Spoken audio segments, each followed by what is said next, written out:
Boa noite, então. Boa noite. É um prazer imenso poder falar para a igreja aqui no Rio de Janeiro, pessoas de várias igrejas e regiões. Eu gostaria, então, de falar desse assunto que, para mim, é uma paixão. Para mim, é algo que vale a pena, realmente, todo esforço, né? E é sobre missões.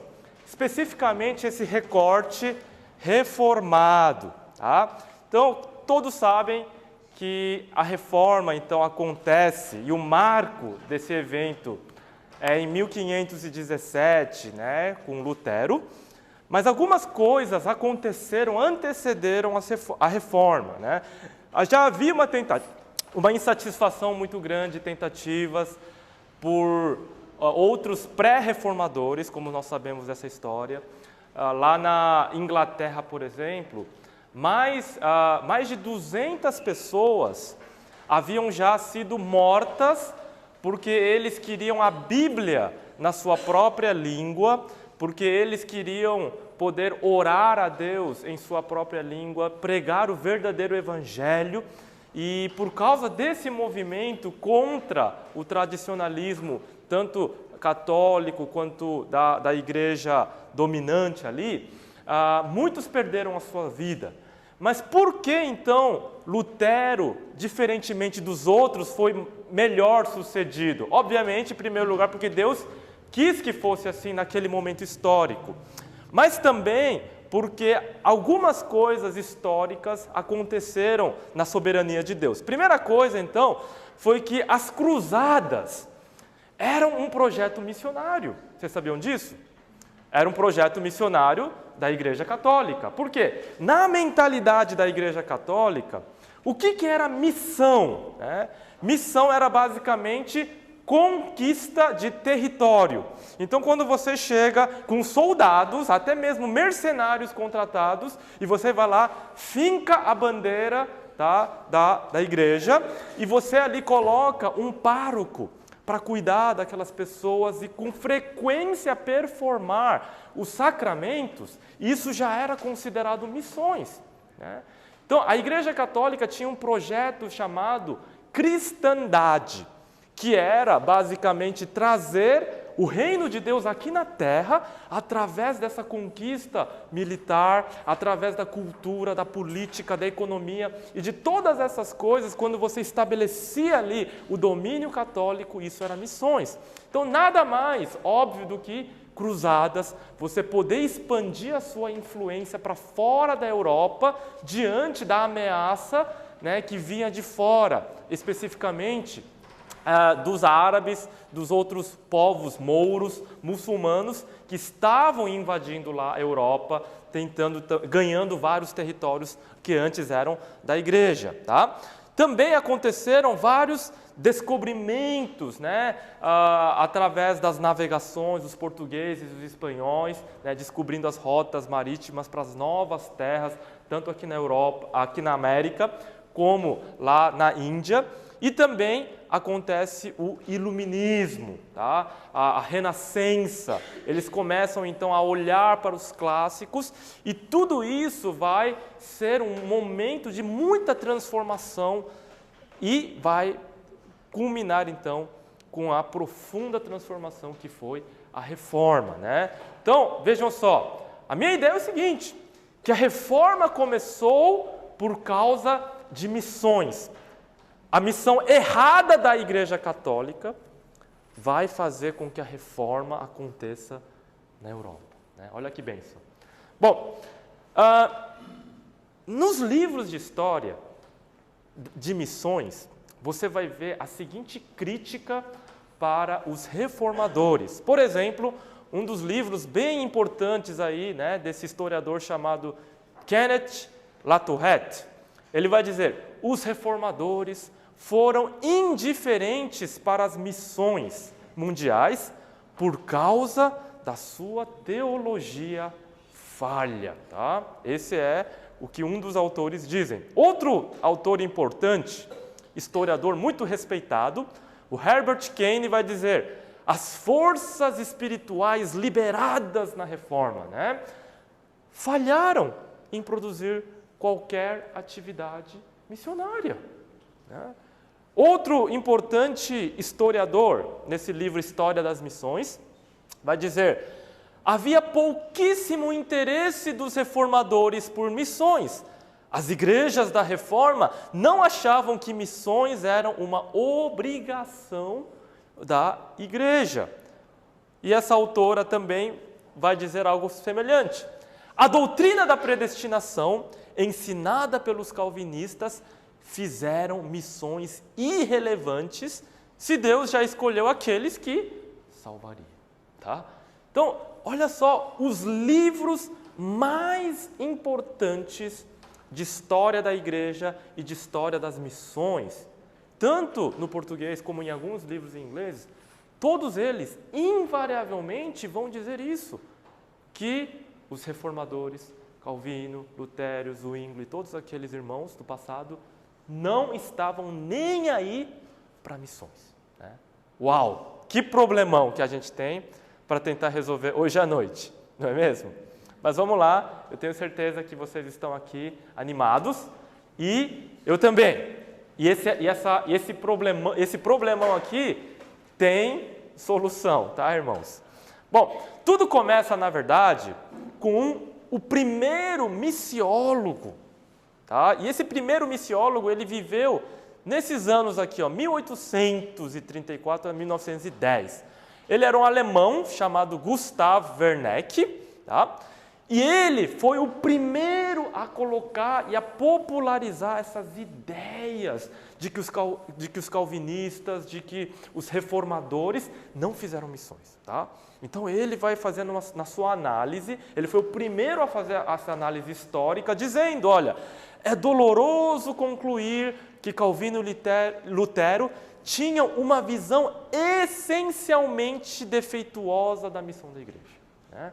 Então, ele foi o primeiro a divulgar essa falsa tese. Essa falsa tese foi primeiro divulgada por esse irmão, que então os outros historiadores, todos os outros historiadores que eu citei, são mais recentes, alguns deles ainda estão vivos, né? Então, simplesmente vão fazer o quê? O famoso copia e cola, né? Ctrl+C, Ctrl+V. Tá? Eles pegam ali, sem checar as fontes, sem ir ali para os originais, sem ali estudar o que os historiadores chamam de fontes primárias, e simplesmente vai pegar o que alguém falou e copiar, né? E esse foi o erro, basicamente, dos historiadores, que confiaram nessa fonte aqui, que foi Gustav Werneck. Tá? Mas por que será, então, que se chegou a essa conclusão no meio dos historiadores, que os nossos irmãos pais reformadores do passado não fizeram missões, não é verdade? Bom, primeiro é uma questão teológica. Será que a teologia, né, ela é importante ou não? Todos nós sabemos a resposta para isso, mas olha só como ela é fundamental para essa análise que esse irmão fez. Em primeiro lugar, Gustav Werneck, ele era de tradição anabatista. Os anabatistas, eles vinham daquele movimento mais pietista, mais aquele de espiritualidade, né? Quase que pentecostal, e eles eram de linha teológica mais arminiana, onde a autonomia humana, ela estava à frente da soberania de Deus. Então, o homem era responsável primeiro pela sua salvação e pela salvação das outras pessoas. Ele era aquele agente principal e essa era a ideia teológica por detrás disso tudo. Então, com esse óculos que ele usava, ele olhava para a história com uma certa distorção. E olha só a análise que ele vai fazer, por exemplo, Lutero nunca dá uma intimação, como uma ordem, inferindo que ele estava envolvido diretamente em missões para os pagãos. Olha só o que ele está dizendo, ele está dizendo o seguinte: Lutero não foi enfático o suficiente para dar uma ordem para a igreja, para insistir com ela, para fazer aquele apelo, para que a igreja se envolvesse com missões. Faltou isso nos seus escritos. E por isso, ele chega à conclusão, Lutero não estava nem aí para missões, né? Mas olha só como é enviesado a interpretação que ele faz, tá? Ou seja, tudo começa com essa premissa que, na verdade, é um grande preconceito. A doutrina da eleição manteve os reformadores manteve os reformadores de sentir qualquer obrigação por missões. Esse era o preconceito que ele tinha.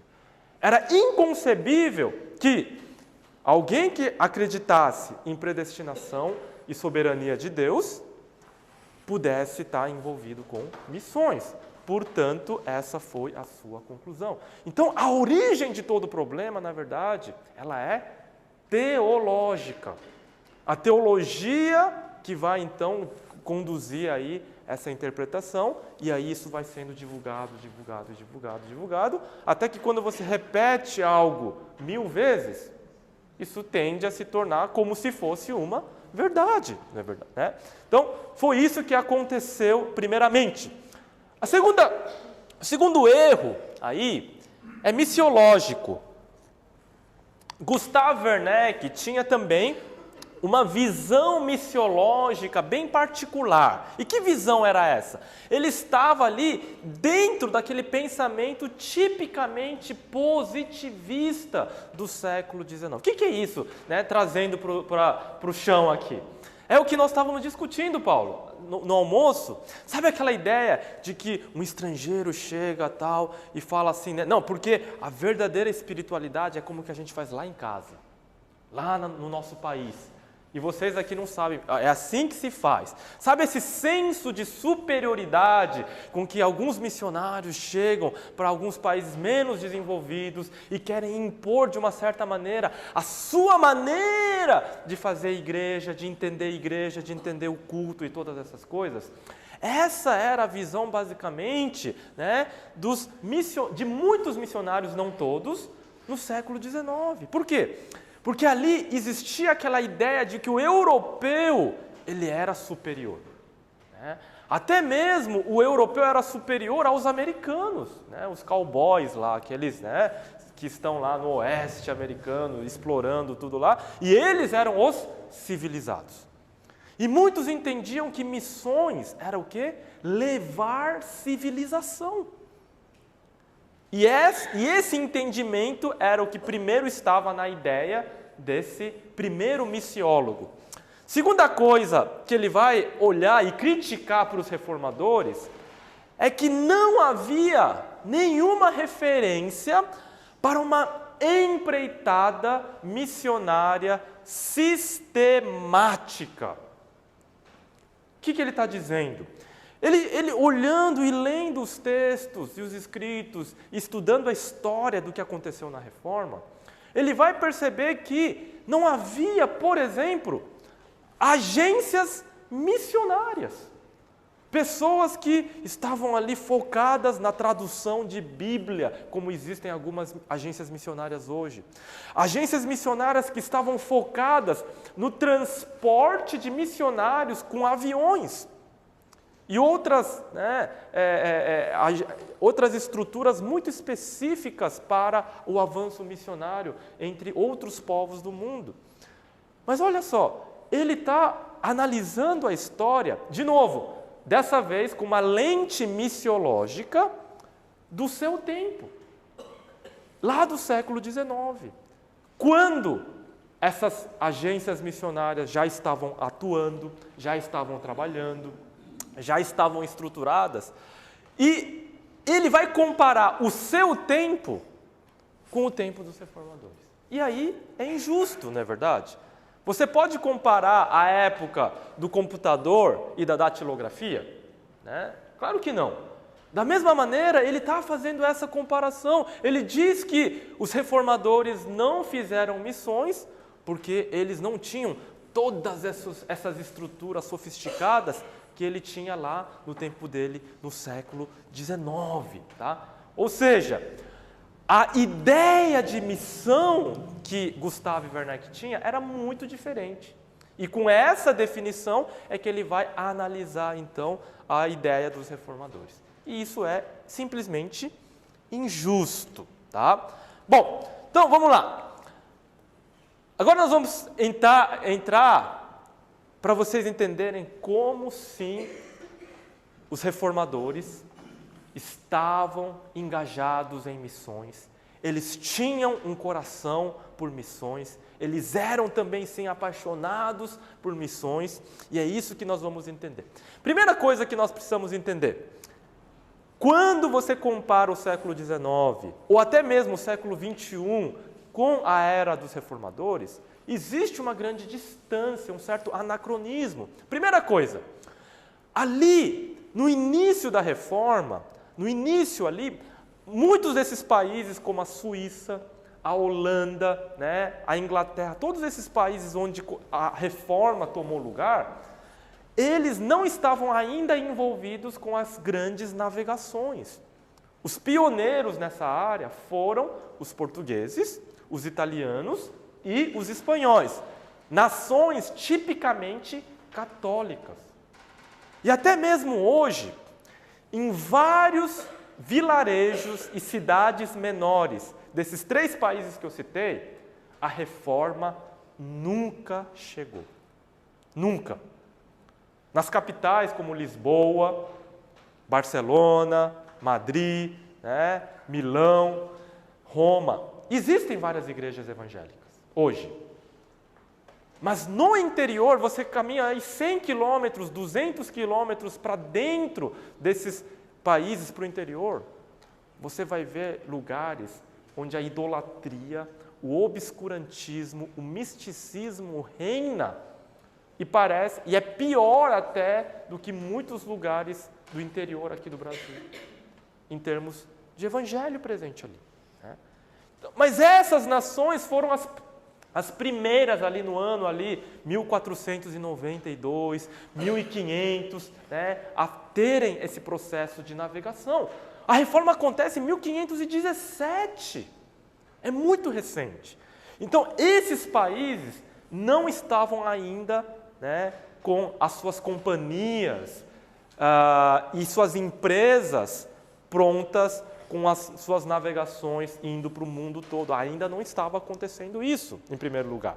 O domínio ainda era católico. Segunda coisa, o clima ali era de perseguição. Os reformadores tinham, todos eles, a sua cabeça a prêmio. Todos eles eram inimigos do Estado. A Maria a Sanguinária e tantos outros reis e rainhas ali da Europa tinham os reformadores como os piores inimigos, como as piores ameaças para o seu reinado. E por isso eles estavam lutando pela sua sobrevivência pessoal, da sua própria família e também do movimento reformado das igrejas. Então, havia ali esse clima muito, muito tenso e muito difícil para a sua própria sobrevivência. E também ainda faltavam, então, toda essa infraestrutura. Em muitos lugares, eles nem sequer tinham uma igreja, um local. Eles se reuniam clandestinamente em algumas propriedades rurais. Era muito difícil eles terem qualquer tipo de estrutura e infraestrutura para esse envio missionário que hoje nós temos com tanta abundância, né? Como as navegações, transportes. Se alguém resolvesse ir, como é que ele iria? Se somente os portugueses, espanhóis e italianos tinham caravelas que navegavam o mundo todo, né? Eles simplesmente não tinham meios, não dava para chegar e fazer, ó, eu quero uma passagem para o novo mundo, né? Não podia, simplesmente. Simplesmente era impossível e não existia essa infraestrutura. E, por último, né, o contato com os pagãos ainda era muito limitado. As pessoas ainda não tinham ideia e noção dos indígenas que viviam aqui na América, dos povos africanos. Eles simplesmente não tinham essa noção, né? Então, essa falta de contato, né, não existia internet para ter tanta informação como nós temos hoje. Então, essa falta de contato também era algo que estava presente ali nessa época. Bom, mas não obstante todas essas dificuldades, olha só alguns testemunhos. Por exemplo, o reformador Martin Bucer, ele diz assim, né, em um certo sermão, ele vai repreender os crentes pela atitude preconceituosa que os crentes tinham em relação aos judeus e aos turcos. Ele vai dar uma bronca neles, dizendo que isso era errado. E que ele orava para que Deus levantasse líderes. O que são esses líderes? Missionários. Que ensinassem a sua igreja, o seu povo, e eles mesmos fossem fazer o trabalho de salvar turcos, judeus, como também todos os não crentes com que eles teriam qualquer tipo de contato. Tá? Então, esse era o coração, por exemplo, de um desses reformadores. Outro mais famoso é Lutero. Ele diz o quê? Lutero encorajava que qualquer um que fosse capturado pelos turcos estivessem preparados para testemunharem aos seus captores. Ou seja, naquele clima de guerra, 1500, 1600 entrando ali, ainda havia aquela ameaça, né, daqueles povos muçulmanos invadindo a Europa, né, o norte da África, em todos aqueles lugares. E havia o risco deles serem levados como escravos. E ali ele encoraja os crentes a viverem fielmente no meio deles, testemunhando para que possam converter o quê? Muitos. Essa é uma modalidade missionária, o dos cativos, muito comum na Bíblia. Por exemplo, José foi para lá, para o Egito. Imagina o estrago que José fez ali. Com certeza, quando a gente chegar no céu, a gente vai encontrar muitos egípcios e povos que moravam ali no Egito, na época de José, por causa do ministério de José. Eu tenho certeza absoluta, não tenho sombra de dúvidas de que nós vamos encontrar pessoas assim. Imagina quando os judeus, então, foram levados cativos para onde? Para a Babilônia e para a Pérsia. O que aconteceu lá? Você vê os amigos de Daniel, Neemias, Esdras, Mardoqueu, Esther, tantas pessoas com esse nível de espiritualidade que a gente não veria se eles estivessem ali confortáveis em Jerusalém. Não. Quando eles são colocados literalmente na cova dos leões, você vai ver a fé deles aflorar e a influência deles. Tem uma tese que um professor meu apresenta, que é a seguinte. Quando o budismo surge aproximadamente no ano 600 a.C., tá? Ela vai coincidir com a presença dos judeus aonde? Naquela região onde surge pela primeira vez as primeiras formas do budismo. Que também vai coincidir com o desaparecimento de uma das maiores religiões dominantes naquela região.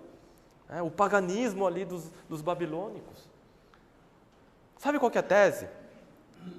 É ousada, mas a tese é a seguinte.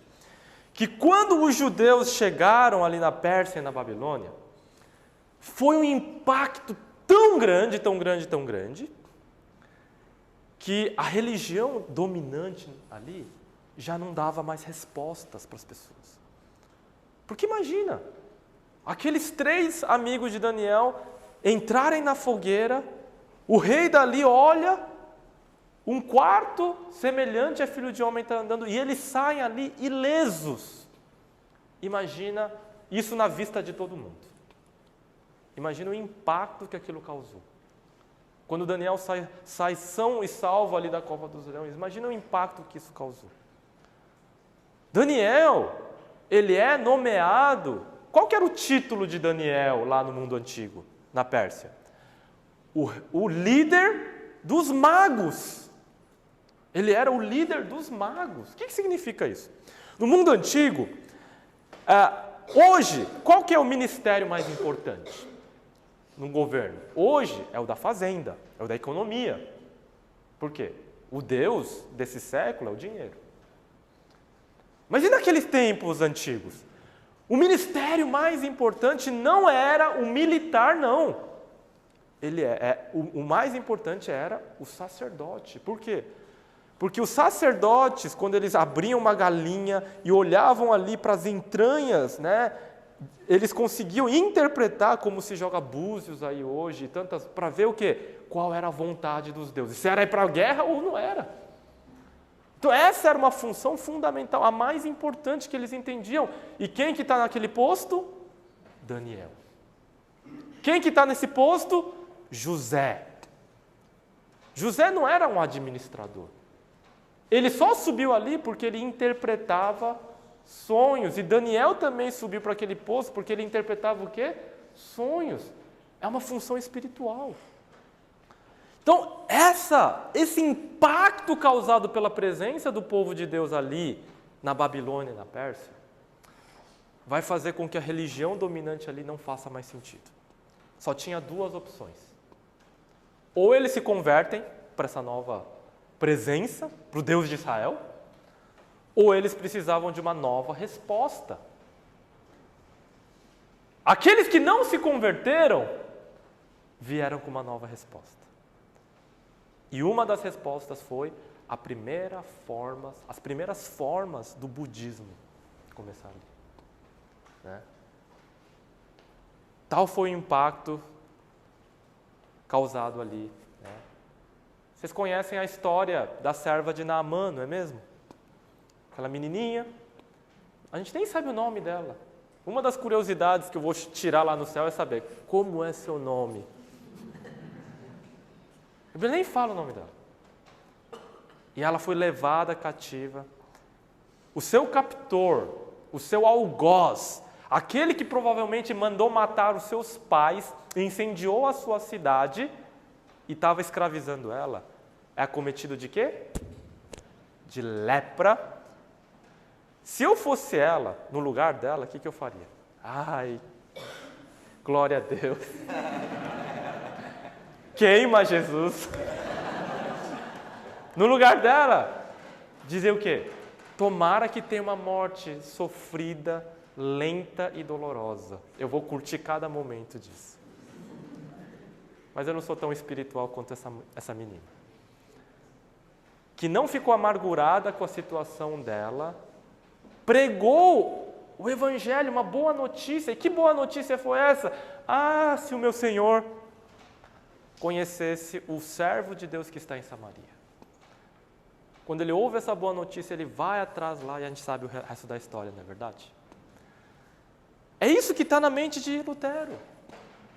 A gente não tem ainda os meios para fazer missões.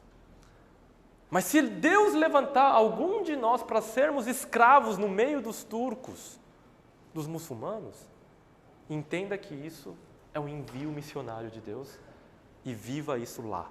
Isso é o que Lutero escreve, prega nos seus sermões para os seus crentes.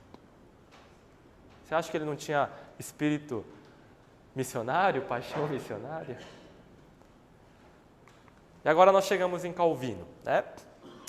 Uma das acusações que esses historiadores, né, fazem é que Calvino e os reformadores entendiam que a grande comissão, né, o ide de Jesus, era apenas para os apóstolos, não era para os dias dele. Né? Mas olha só o que Calvino fala. Precisa ser enfatizado que isso não foi dito apenas aos apóstolos. Isso é no comentário dele de Mateus, tá? O Senhor promete a sua assistência não somente a um período lá atrás dos apóstolos, mas também até o fim do mundo, o fim dos tempos, a consumação dos séculos. Né? E no outro ensinamento que ele dá, quando ele fala lá em Miqueias, o reino de Cristo começaria apenas quando Deus ordena que o evangelho fosse pregado em todos os lugares. E hoje, na época de Calvino, em seu curso ainda não está completado. Então Calvino sabia que isso era algo que estava em processo de acontecer. Né? Agora nós chegamos para a questão fundamental. Como é que a gente reconcilia, ou concilia, soberania de Deus e responsabilidade humana em missões? Para Calvino isso era muito tranquilo, porque ele entendia o seguinte: o Evangelho não cai das nuvens como chuva, né? Ele vai dizer, mas é levado pelas mãos dos homens. E outro lugar ele vai dizer, Deus usa nossos esforços e emprega como seus instrumentos para cultivar os seus campos. Então, Calvino entendia que era fundamental a nossa participação. Eu queria comentar rapidamente sobre uma nova tendência que tem surgido aí, sobre a interpretação da grande comissão em Mateus 28, 19. Ide, portanto, fazei discípulos em todas as nações, batizando-os em nome do Pai, do Filho e do Espírito Santo, e ensinando-os a guardar tudo que vos tenho ensinado.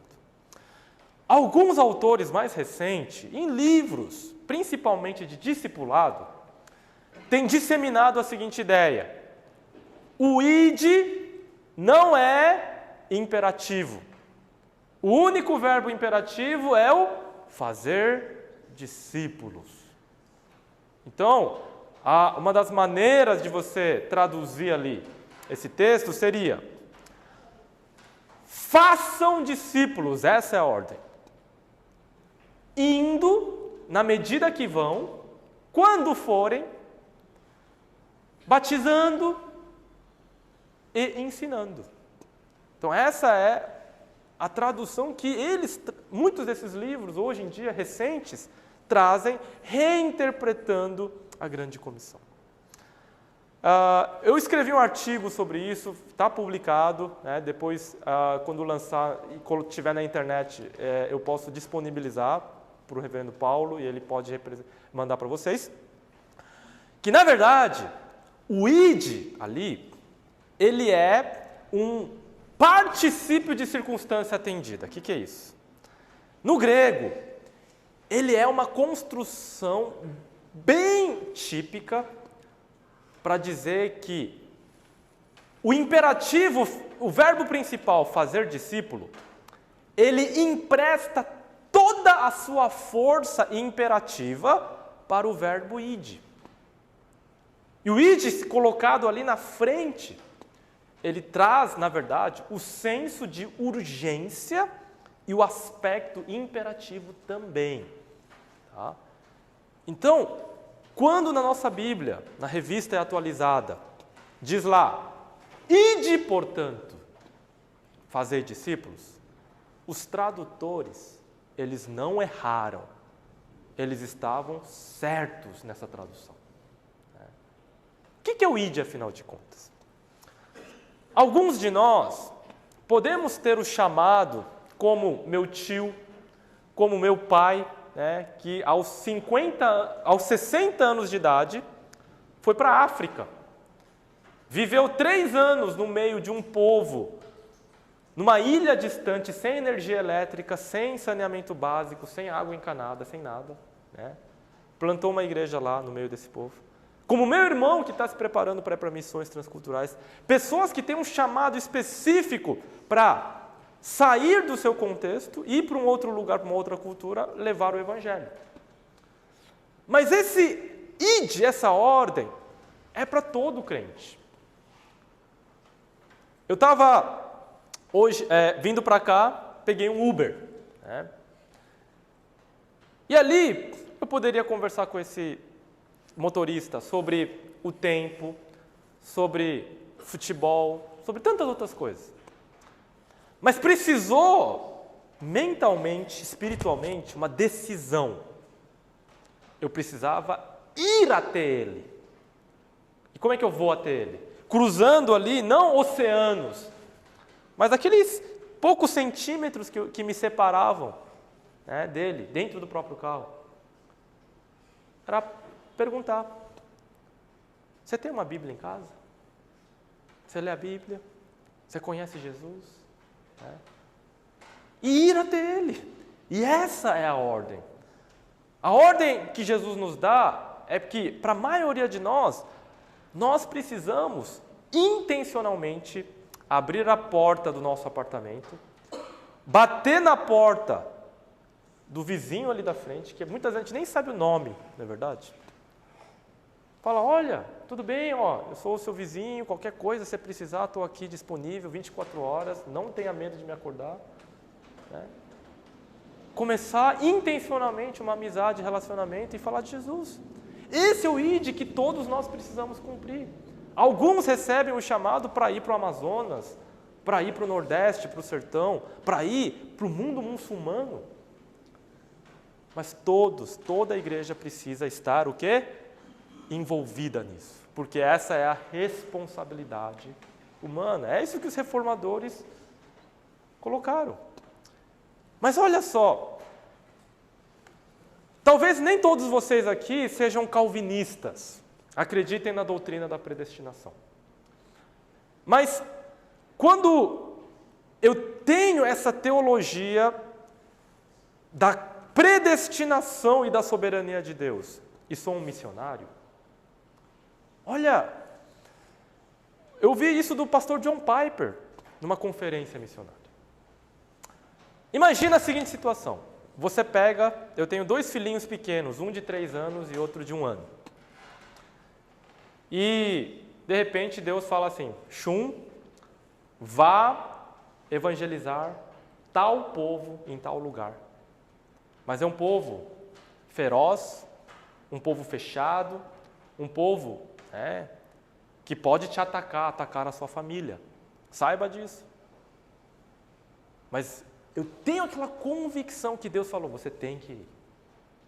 Aí eu pego os meus 2 filhinhos, a minha esposa querida, faço as malas, escrevo cartas para meus amigos, parceiros, dizendo, estou indo, preciso das suas orações, e vou para lá.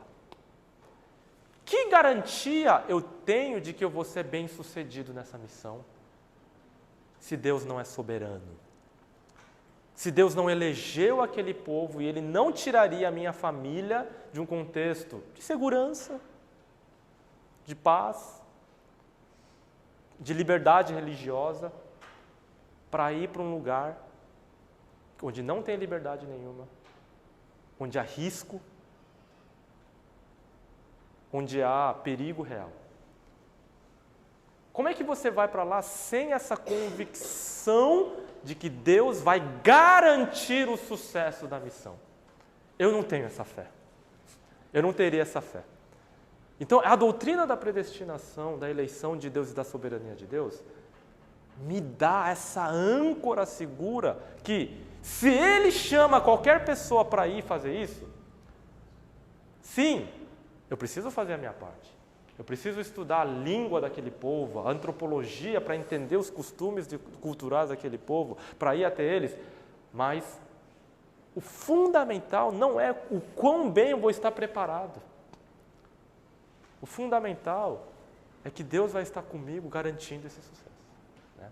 E esse é o grande ponto aqui, né, da nossa segurança, para entendermos a missão do ponto de vista reformado. A partir dali, então, os reformadores fazem o seu trabalho missionário. E esse trabalho missionário foi muito prolífero. Em primeiro lugar, o seu maior campo missionário era a Europa. A vasta maioria dos europeus não conheciam o Evangelho. O povo ainda era idólatra. As pessoas não eram salvas. Elas estavam ali dentro daquele projeto de cristandade da Igreja Católica, onde simplesmente se ele pertencesse à Igreja Católica, ele já estava salvo. Se ele performasse os sacramentos, ele estava salvo. A gente sabe que não é bem por aí, não é mesmo? Então, era necessário alcançar toda a Europa com o Evangelho, um ambiente altamente perigoso para todos eles, mas essa era a missão, trazer o Evangelho para todos os cristãos nominais que estavam ali, em todos os países da Europa. Mas eles precisavam para isso de uma base missionária. Genebra tá? Genebra, tá? E Wittenberg vão ser essas bases onde vários refugiados da perseguição religiosa vêm até ali e eles são treinados nesses lugares com a Bíblia, pelo Evangelho, levam ali, né? Eles já começam projetos de tradução de Bíblia na sua própria língua e eles dali saem e voltam encarando a morte para os seus próprios países, sem saberem se eles seriam mortos ou não, mas eles tinham essa convicção e eles foram e voltaram levando o Evangelho, né? Existia ali um negócio chamado Registro da Companhia dos Pastores, né? Era basicamente um livro contábil com alguns nomes desses alunos e estudantes que estudaram ali nessas bases missionárias. E eles, então, eram reenviados para os seus países. Só que isso era um livro perigosíssimo. Porque se, de alguma forma, as autoridades tivessem acesso a esse livro de registro do nome dos alunos que passaram por ali e para onde eles voltaram, essa lista chegaria para a polícia secreta da época, né? E eles seriam caçados. Por isso, então, o registro era o quê? Incompleto. Eles tinham que manter uma certa segurança ali. Uma das coisas que nós vemos agora na quarta revolução industrial que nós vivemos, quais são as empresas mais valiosas hoje no mundo, né? Elas não produzem absolutamente nada. Elas não vendem nada. Sabe o que elas têm como? É a informação. Isso é valioso. E uma das coisas que o missionário precisa hoje é de segurança no seu banco de dados, na sua comunicação, porque tudo é vigiado. Então, se lá atrás fez-se necessário o surgimento de agências missionárias, estruturas para pegar um missionário, transportá-lo de avião em segurança em caso de emergência e tal, hoje em dia precisaria de uma agência missionária com os maiores especialistas em TI e tecnologia para bolar uma criptografia altamente segura para que os missionários pudessem se comunicar, manter seguro os dados da família dele, né? Porque nós vivemos num mundo onde as coisas estão mudando rapidamente, né? E da mesma maneira, esse registro da companhia dos pastores, se o seu nome estivesse ali, uau, né? Você poderia estar correndo grande risco, você e a sua família. Então, por isso, ele não é tão acurado, mas ali mostra detalhes de envios de alunos. Por exemplo, teve ano que mais de 100 pastores foram enviados para fazer missões no restante da Europa. A cada ano saía uma média, talvez um pouco mais para menos, mas em média 100 pastores de Genebra para levar o Evangelho para todos os lugares. Impressionante o que foi feito ali, né? Huguenotes eram os chamados os calvinistas na França. O rei da França manda uma carta para Calvino dizendo: para de mandar esses missionários para cá. Eles estão causando muita confusão e dificuldade aqui no nosso meio. Por quê? Porque na medida que esses missionários pregam o Evangelho, esses pastores, já começavam a surgir, naquela época, mega igrejas com 2.000 pessoas já, reunidas em celeiros, né, em fazendas, em lugares assim, onde não é tipicamente uma igreja, mas pessoas se convertendo, avivamento acontecendo, pessoas ávidas. E isso estava causando muitos problemas e conflitos com os católicos ali. E o rei que queria paz ali, né, manda uma carta para Calvino dizendo: para de mandar esses missionários. Sabe qual foi a resposta de Calvino?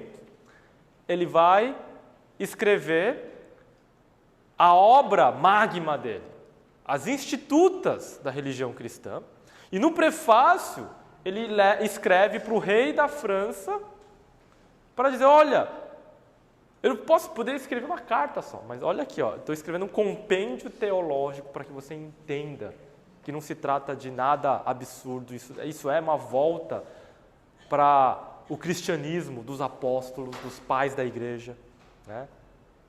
É isso mesmo que eu estou dizendo. A origem das institutas é missionária. A motivação por qual estava ali foi missionária, né? Tudo é missões, irmãos. Tudo é missões, né?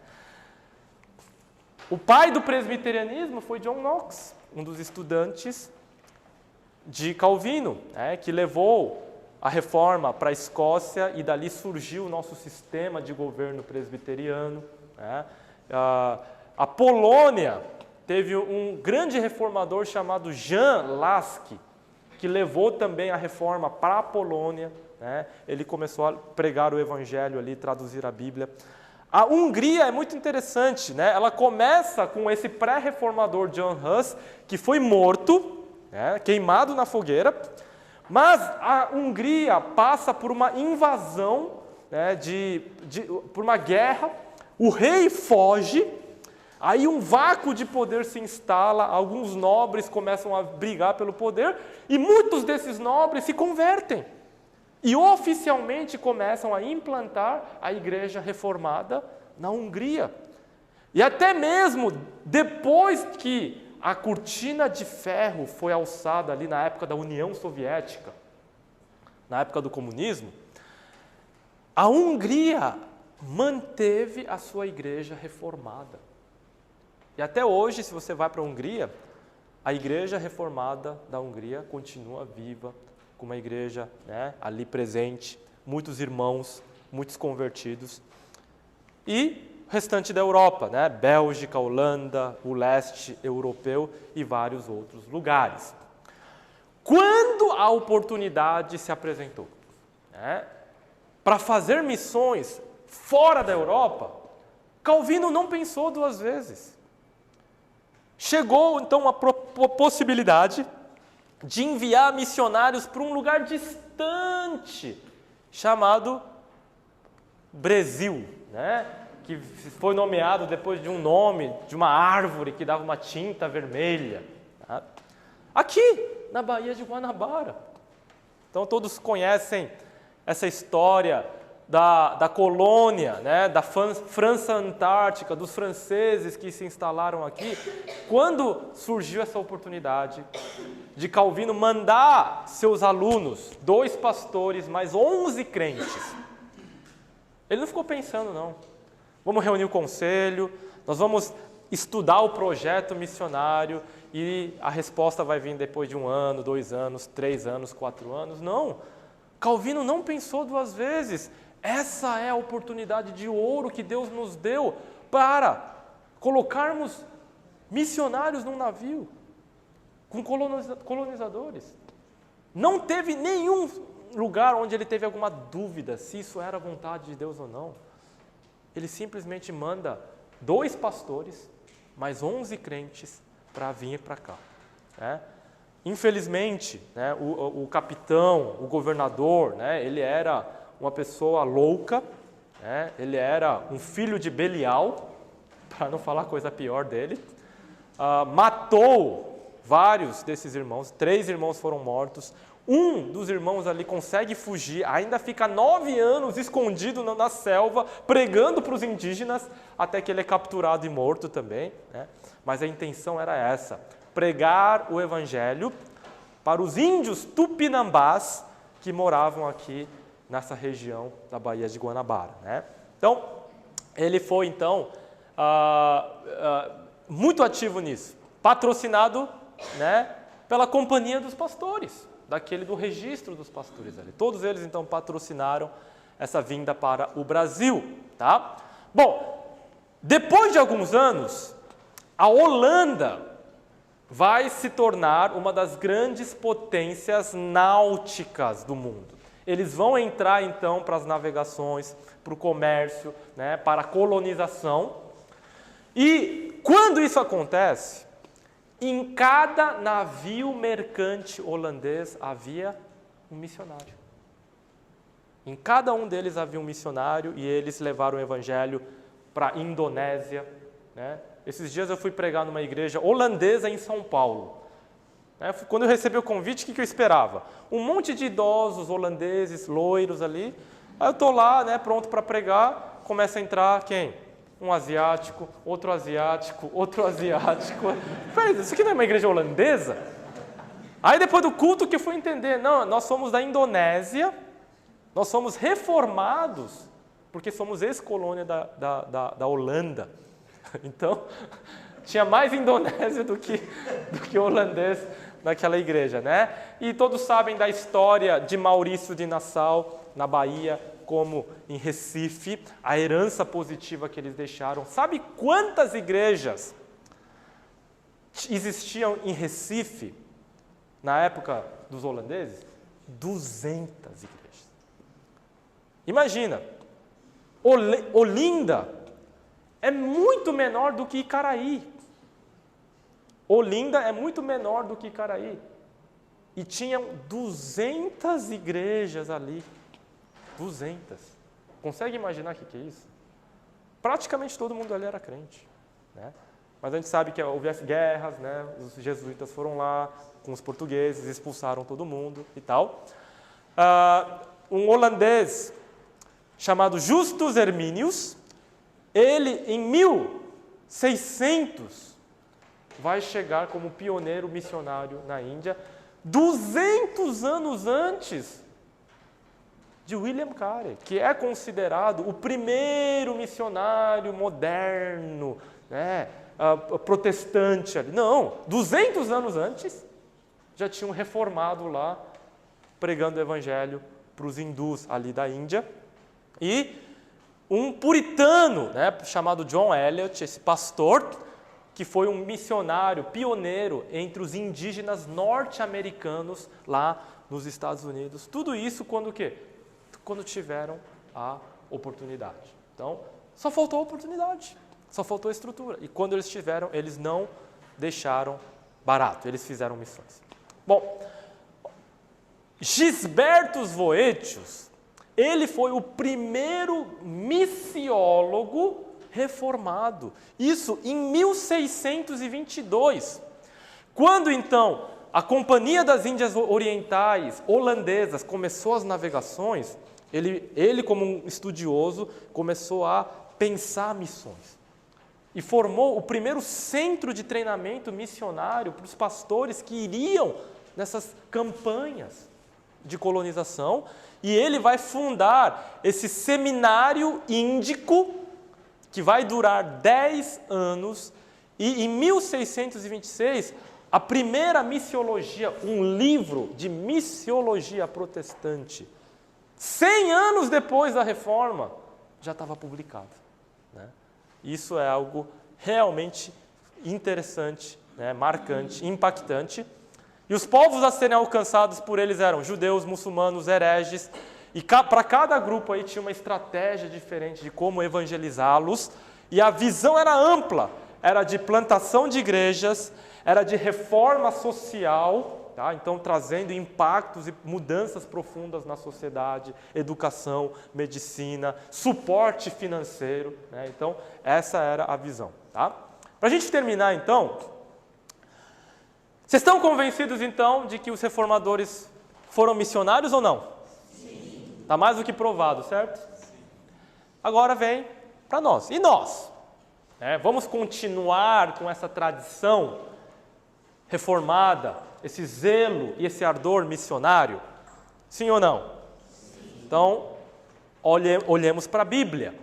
Um dos lemas fundamentais da reforma é sola scriptura. A autoridade da Bíblia deve ser única para nós. Eu queria olhar para vocês, para esse texto bem conhecido. Vamos ler juntos? Mas vocês receberão poder ao descer sobre vocês o Espírito Santo. Serão minhas testemunhas, tanto em Jerusalém, como em toda a Judéia, Samaria e até os confins da terra. Esse foi a Essas foram as últimas palavras de Jesus antes dele subir ao céu. As últimas. E olha só o que ele estava querendo dizer. Quando ele coloca aí essas 4 áreas, ele está falando Jerusalém como o nosso bairro, nossa cidade.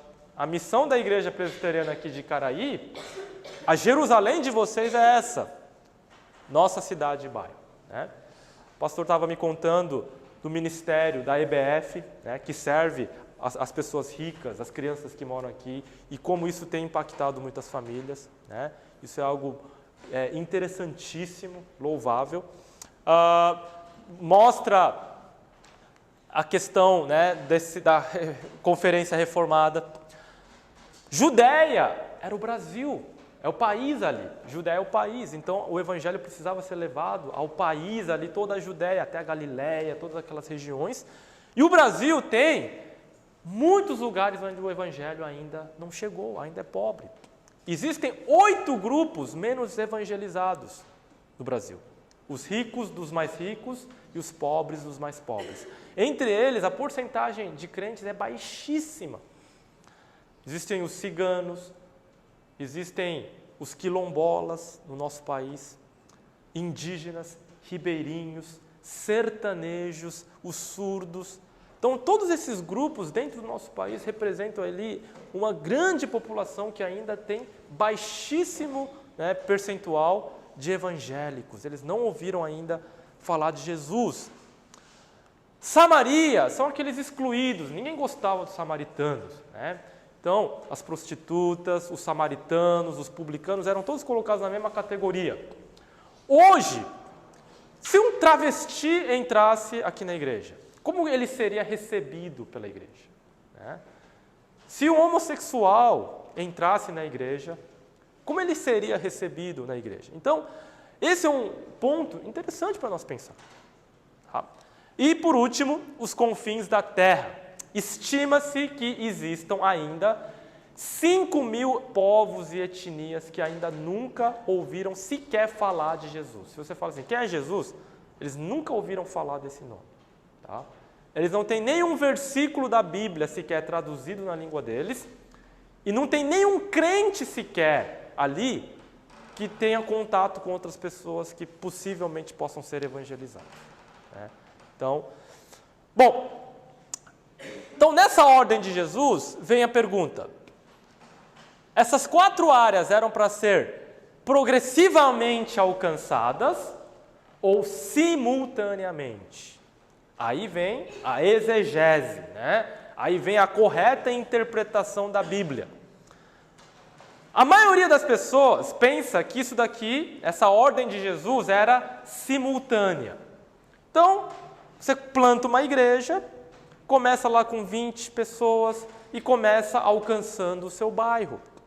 Aí quando o bairro, né, tiver ali com mais trabalhos, você chega ali, né, para umas 50 pessoas, você já tem condições de mandar talvez uma equipe missionária para fazer uma viagenzinha lá para o Nordeste, para conhecer a realidade, passar uma semana lá e volta.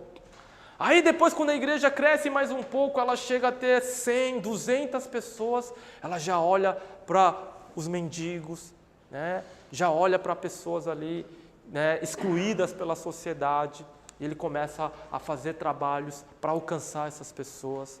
Abre ali um centro para drogados, e eles são evangelizados, a vida deles, a família deles é alcançada pelo evangelho. Aí quando a igreja tem 500 membros, aí ela está pronta para enviar missionários lá para outros países, com uma estrutura ali, né? E normalmente esse tem sido a ideia. Só que a interpretação correta desse texto não é progressiva, ela é simultânea. É isso que o grego aqui está dizendo. Por exemplo, ele está dizendo assim, ó, Jerusalém, aí essa partícula grega, o kai, ela é normalmente traduzida como e, é uma conjunção, né? Né? Então, poderia ser aquela ideia de Jerusalém, vírgula, Judéia, vírgula, e os confins da terra, no bom português gramaticalmente corretamente construído, certo? Mas A ideia no original é de simultaneidade. E olha só como os nossos tradutores colocaram, né, de maneira muito fiel.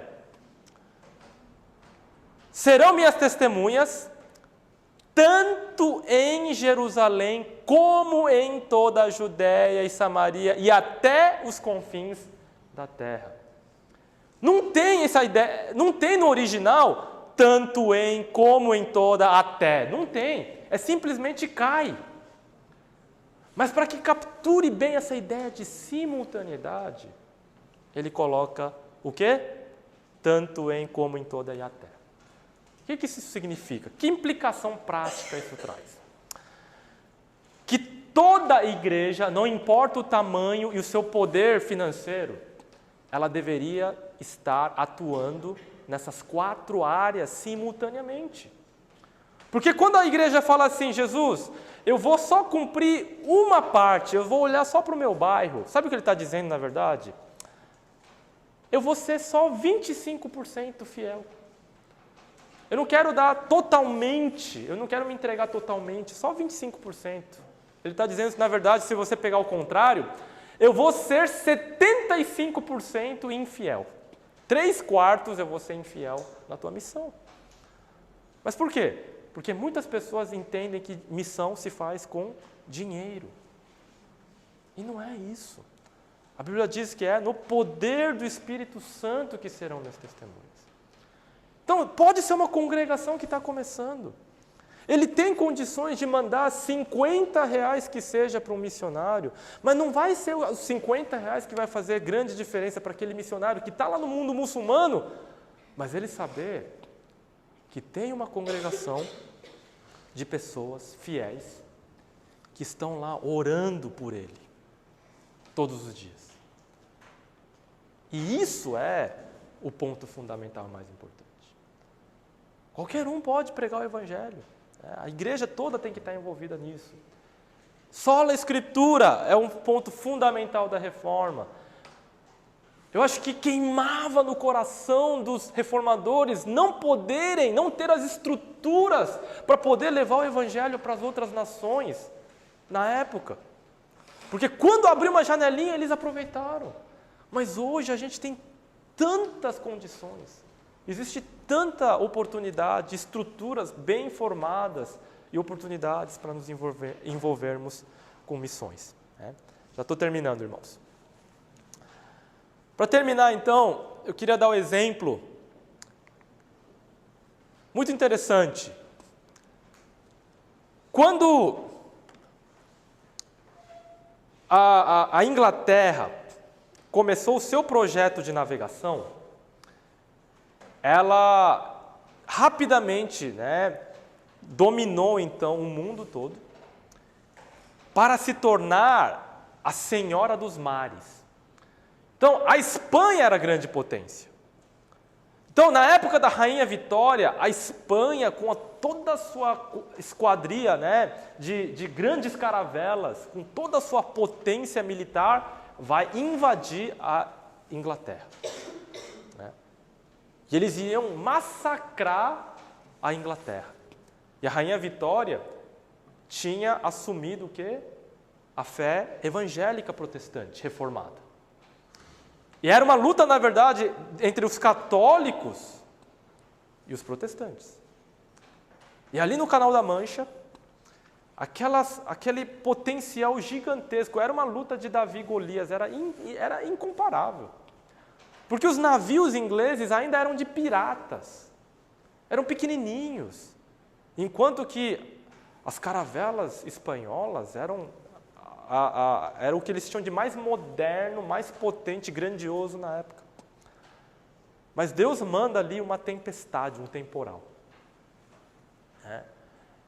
E aqueles navios grandes, no meio do temporal, aquele tamanho é um impedimento. E as pequenas embarcações inglesas são muito mais ágeis e derrotam completamente as forças espanholas. E a Inglaterra, então, surge como o grande potencial mundial. E ele vai assumir a partir dali o título de Império Britânico. Por quê? Eles tinham até um lema: no Império da Rainha, o sol jamais se põe. Porque eles tinham colônias desde a Austrália até aqui na América do Sul, né? E eles começaram com esse ímpeto, dominação colonial, onde eles se tornariam ricos, poderosos, a maior nação, o maior império da Terra. Só que não era isso que Deus queria para eles, não. Deus não queria que eles fossem um império.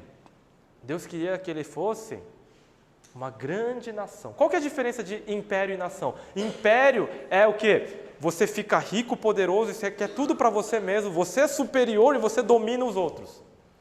Nação não. Uma grande nação é você é abençoado por Deus para abençoar as demais nações. Isso começou a acontecer. Porque assim como os holandeses, em cada navio mercante inglês tinha o quê? Um missionário que levou o evangelho, plantação de igrejas, escolas, hospitais. Na época, todo missionário era médico, praticamente.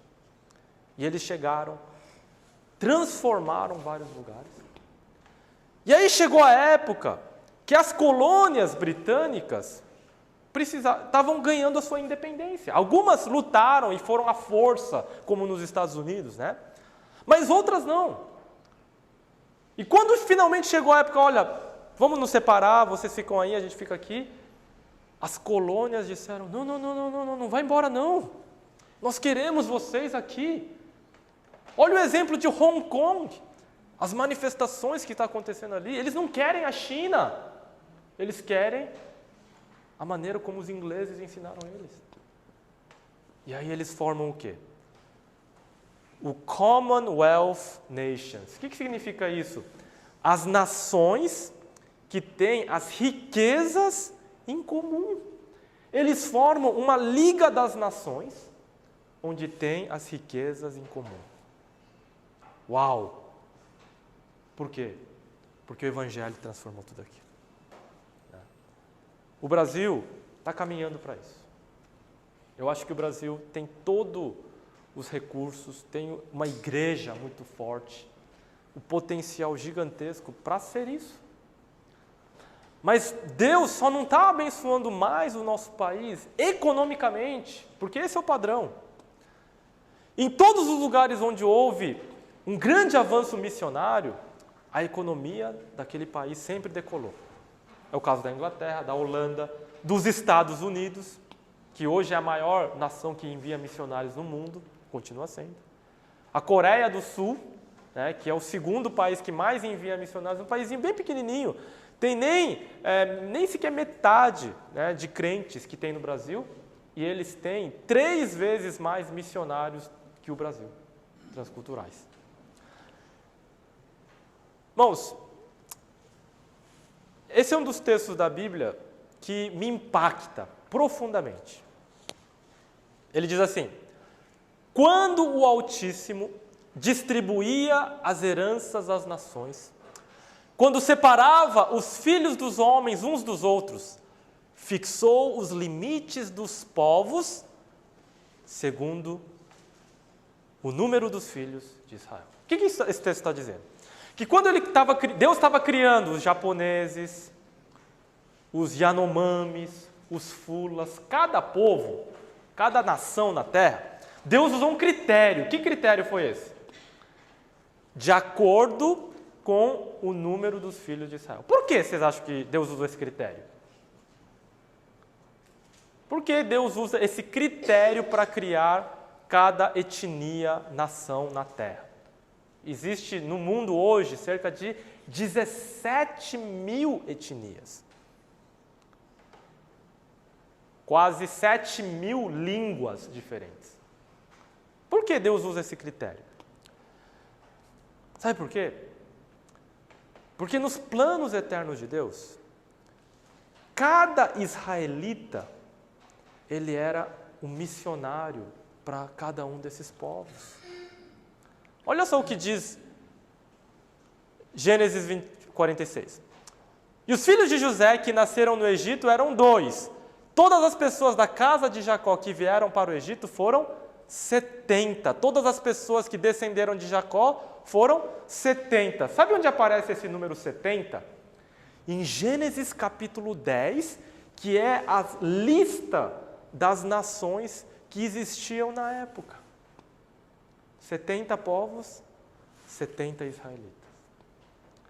Eu trago isso um pouco desse princípio para nós, olhando, para esse último slide, esse último texto.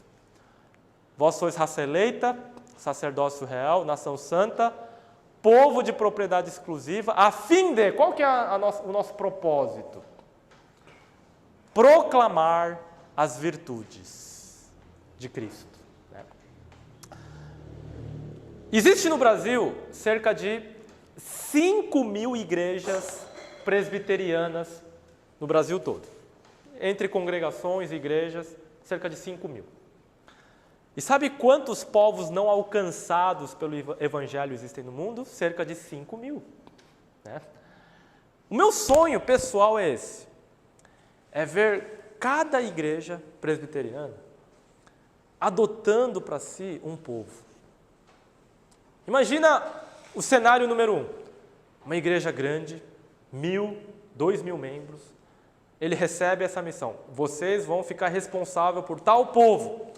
Aí eles já formam uma comissão, um conselho missionário, treinam seus jovens ali, em cursos de antropologia, mandam lá uma equipe multidisciplinar com médicos. Todo ano eles mandam pessoas para lá e ali começa ali o evangelho, uma igreja surge lá no meio daquele povo.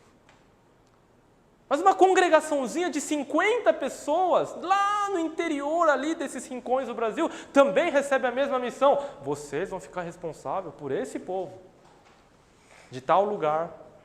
Já existe mapeado bancos de dados, onde todos os povos e etnias da terra estão mapeados, onde eles estão, qual é a porcentagem de evangélicos entre eles.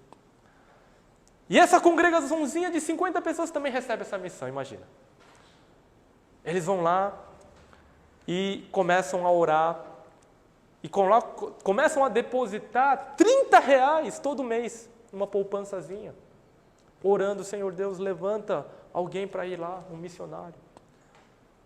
2 anos se passam, ele liga lá na APMT, na nossa agência transcultural, e aí, chegou algum missionário trabalhando naquele povo? Ainda não, irmãos.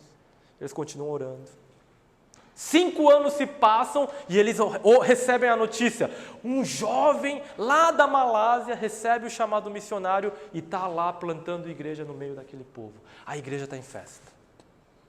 Eles pegam aquela poupança, mandam aquele dinheiro para lá, escreve uma carta com aquele inglês tudo errado gramaticalmente, Aquele missionário recebe, lê aquilo e fala, o que é isso? Porque eu estou entendendo, eles estão enviando uma oferta missionária que eles juntaram durante 5 anos e eles estão orando por mim, por esse povo.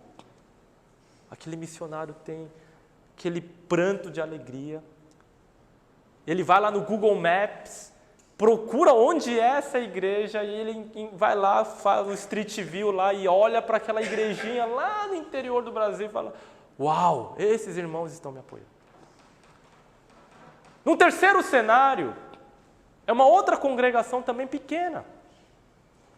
30 pessoas. Eles estão lá orando. 5 anos se passam. Irmãos, tem algum missionário lá no nosso povo? Não. 10 anos se passam.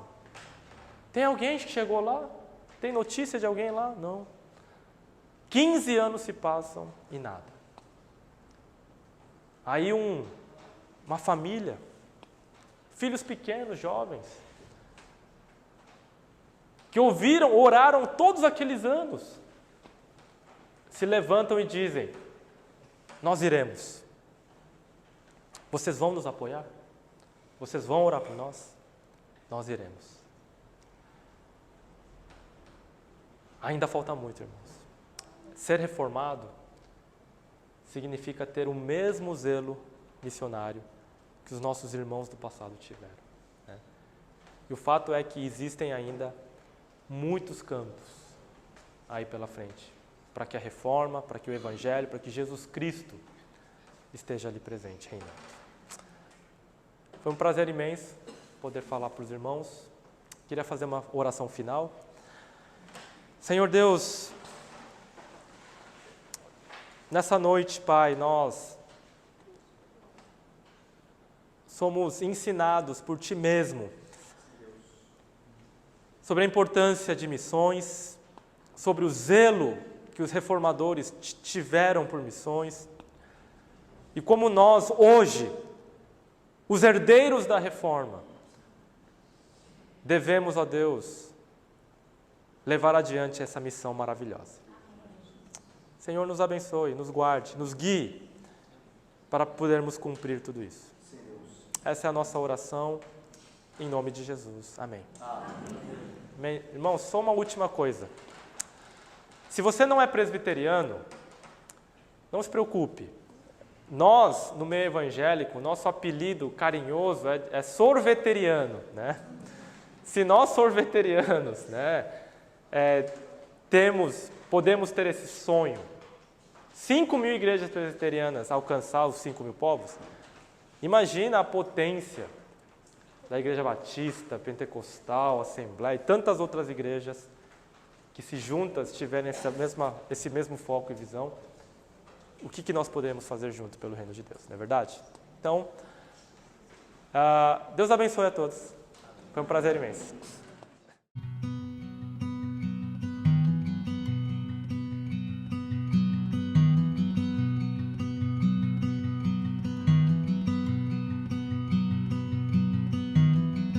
A mighty fortress is our God.